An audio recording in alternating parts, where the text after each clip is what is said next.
What I'd like to talk about today is going out to eat, eating out after head and neck cancer. One of the biggest problems amongst certainly people I've spoken to is that they are really frightened to go to a restaurant. What if there's nothing I can eat? Go to a friend's house. Oh, it's a bit of a pain to ask them to do something special for me. Forget all that. You're going to eat. So, if you're going to go to a restaurant, there's two things to think about. First of all, what time are you going? And if it's in rush hour or the busy time, call ahead. Ask to speak to the chef. Say, I've had mouth cancer, or this is what I say, I've had tongue cancer. I can't chew properly. I can't eat meat. And it has to be quite liquid. What can you do? And with one exception, I have found most chefs are delighted, because a chef is an artist. They're creative. So they want to be able to do something to please you. I remember the first restaurant I went to. My neighbours took me to the restaurant, and it was quite a fancy place, and I was so embarrassed. I said, look, I really shouldn't come. I might not be able to eat anything. And the guy said to me, don't worry, I know the chef. So I spoke to the chef, and he said, madam, choose anything on the menu, and I'll make it so you can eat it.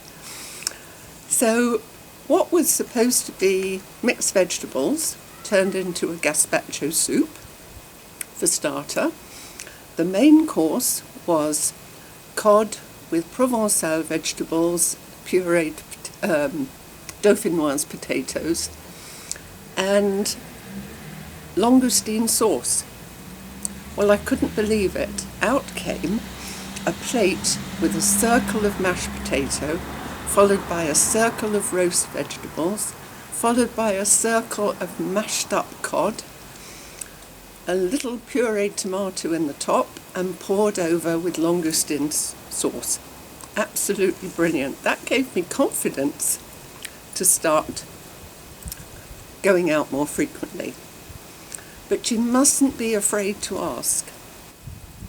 Now, there's an interesting thing you might find with some of your friends. What is puree to you might not be puree to them. It might just be very lumpy. So you have to be quite clear with your friends what you can eat and what you can't eat. I had one friend say to me, oh, I've done fish for you. I don't think there are many bones in it. Well, of course, when you've had a graft on your tongue and there's no nerve, I don't want a huge haddock bone going through my flap. So you have to be very clear with friends. But generally, most vegetables can be mashed up, fish can be pureed, meat I find a bit difficult, but then not everybody's had a partial tongue removal. You might have just had radiotherapy and find it difficult.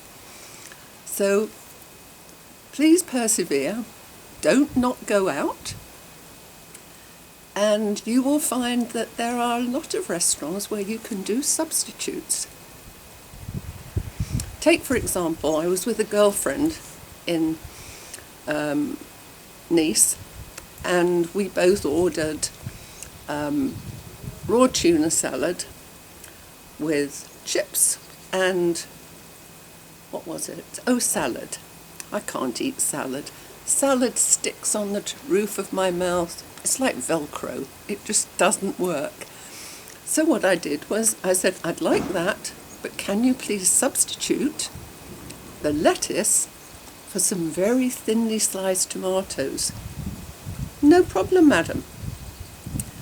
So substitute things on a menu, ask the chef, ask the waiter, and they usually will oblige.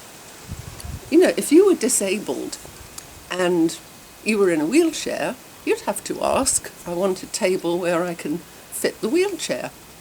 You've got a little bit of a problem up here. Don't be frightened to tell people that you have, and be a little bit bold in asking for what you want. Well, I hope that's given you a few ideas on how to eat out after head and neck cancer. As you start being a little more bold and going out and asking for what you want, you're going to find that your palate will develop. You'll have lots more things that you can eat. After your surgery, please do not isolate yourself. We humans are social creatures, and there are ways to get around any problems that you might have with eating.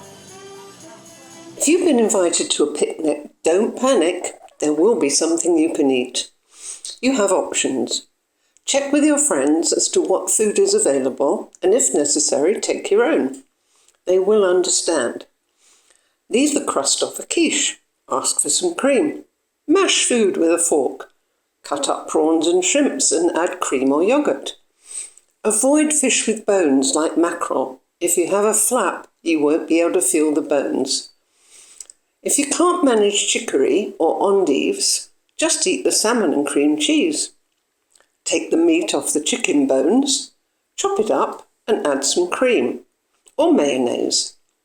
If salad is served, I used to ask my host to put it in the microwave for 20 seconds to soften it.